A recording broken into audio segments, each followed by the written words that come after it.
अस्सलाम वालेकुम। आज है मई की 25 तारीख। दोस्तों, अगर आप पहली बार हमारी चैनल से जुड़ रहे हैं तो सब्सक्राइब जरूर करें ताकि आप रोजाना की खबरों से बाखबर रहें।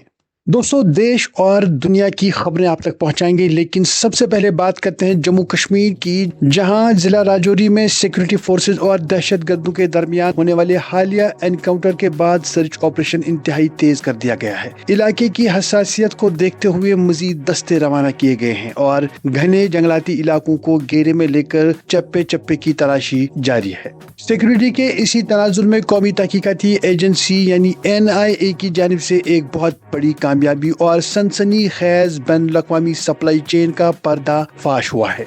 जहां दोस्तों, NIA की तहकीकात में ये बात सामने आई है कि अमेरिका में तैयार किया गया एक GoPro कैमरा चीन के जरिए लश्कर तैयबा के दहशतगर्दों तक पहुंचा है। हुकाम अब इस पेचीदा सप्लाई चेन का सुराग लगाने की कोशिश कर रहे हैं। दहशतगर्दी के लिए जदीद तरीन टेक्नोलॉजी के इस्तेमाल का ये कोई वाहिद वाकया नहीं है। जहां दोस्तों, दिल्ली के तारीखी लाल किला धमाके केस में NIA की जानिब से दाखिल की गई हालिया चार्जशीट ने सबको हैरान कर दिया है। इस चार्जशीट के मुताबिक दहशतगर्दों ने टेलर इंजीनियरिंग और धमाका खेज मवाद तैयार करने के लिए आर्टिफिशियल इंटेलिजेंस प्लेटफॉर्म्स का गलत इस्तेमाल किया। ये इंकशाफ सिक्योरिटी इदारों के लिए एक नया चैलेंज बनकर सामने आया है। सिक्योरिटी के इन बड़े मामलात के बीच जम्मू कश्मीर के जिला बड़गाम से एक इंतहाई दिलखराश और लर्ज़ाखेज वाकया सामने आया है। जहां दोस्तों, बड़गाम से लापता होने वाली एक मासूम बच्ची की लाश बरामद हुई है, जिसके बाद पूरे इलाके में कोहराम मच गया। इब्तिदाई तहकीकात के बाद पुलिस ने इस वाक़े को बज़ाहिर असमत दरी और कत्ल का मामला करार दिया है। SSP बड़गाम के मुताबिक मुख्तलिफ पहलुओं से तहकीकात जारी हैं, जबकि इलाके में फजा सोगवार है।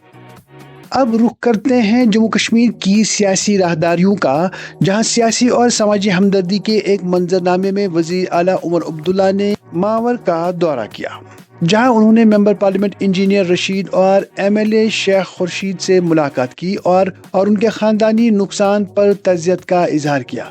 इस दौरे को वादी की मौजूदा सियासी सूरत हाल में अफ़ाम तफ़हीम के एक अहम कदम के तौर पर देखा जा रहा है।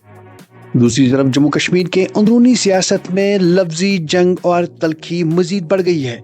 यहाँ दोस्तों, नेशनल कॉन्फ्रेंस के रहनुमा तनवीर सादिक ने अपोजिशन लीडर पर सख्त तनकीद करते हुए कहा है कि वो वजीर आला पर बेजा तबसरे करने के बजाय पहले अपने इंतखाबी हल्के की देखभाल और वहाँ के अवामी मसाइल पर तवज्जो दें।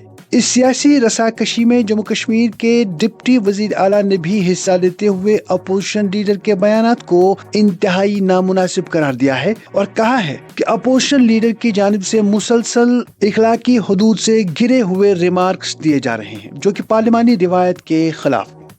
कौमी सतह की सियासत की बात करें तो कांग्रेस के रहनुमा राहुल गांधी ने अपनी पार्टी के मुस्लिम रहनुमाओं के साथ एक अहम मीटिंग की है। इस मुलाकात के दौरान राहुल गांधी ने पार्टी के मुस्लिम चेहरों पर जोर दिया कि वो अपने तबके और कम्युनिटी से जुड़े हकीकी समाजी, मुआशी और तालीमी मसाइल को मजबूती से उठाएं और अवामी सतह पर उनकी आवाज बने।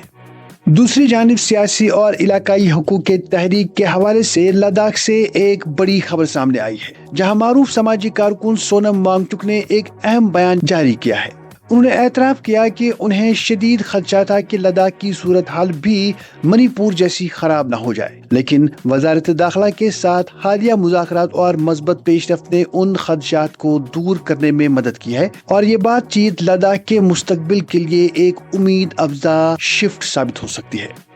अब रुख करते हैं आलमी मंजरनामे का, तो बैनुल-अक़वामी उफ़क़ पर इस वक्त सबसे बड़ी हलचल अमरीकी सदर डोनाल्ड ट्रंप के बयान से मची हुई है, जिसमें सदर डोनाल्ड ट्रंप ने भारत और वज़ीर-ए-आज़म नरेंद्र मोदी के साथ अपने गहरे ताल्लुकात का खुलकर इजहार किया है। ताहम इसी दौरान आलमी मुआहिदों के स्ट्रेटेजिक मुज़ाकरात पर बात करते हुए अमरीकी सदर ने अपनी इंतजामिया और इत्तेहादियों को खबरदार भी किया है कि किसी भी बैनुल-अक़वामी डील में जल्दी करने की जरूरत नहीं है। उनका कहना था कि मुआहिदों में जल्दबाजी से गुरेज किया जाए, क्योंकि यहाँ किसी भी गलती की कोई गुंजाइश नहीं हो सकती। उनके इस बयान को आलमी सियासत और तिजारत के तनाजुर में इंतहाई अहमियत का हामिल करार दिया जा रहा है। उधर पाकिस्तान के सूबे बलूचिस्तान से एक अफसोसनाक खबर आई है, जहां शटल ट्रेन को निशाना बनाने वाले धमाके में कम से कम 20 अफराद हलाक जबकि 70 से जायद जख्मी हो गए। धमाके के बाद इलाके में इमरजेंसी नाफिज कर दी गई, जबकि जख्मियों को करीबी अस्पताल मुंतकिल किया गया। और आखिर पर यह खबर कि लद्दाख के लेफ्टिनेंट गवर्नर वी.के. सक्सेना ने खिते में एक बड़े माहौलियाती बहाल के मंसूबे का बाकायदा इफ्तिताह किया है। इस मंसूबे के तहत लद्दाख के 800 एकड़ पर मुहित बंजर और गैर आबाद जमीन को दोबारा सरसब्ज और काबिल इस्तेमाल बनाया जाएगा, जो कि मौसमियाती तब्दीलियों के खिलाफ इस सर्द रेगिस्तान में एक इनकलाबी कदम साबित होगा। तो नाज़रीन, ये थी आज की बड़ी और अहम खबरें। अगर आप चाहते हैं कि हर रोज आप तक इसी तरह से बड़ी खबरें पहुंचे तो चैनल सब्सक्राइब जरूर करें।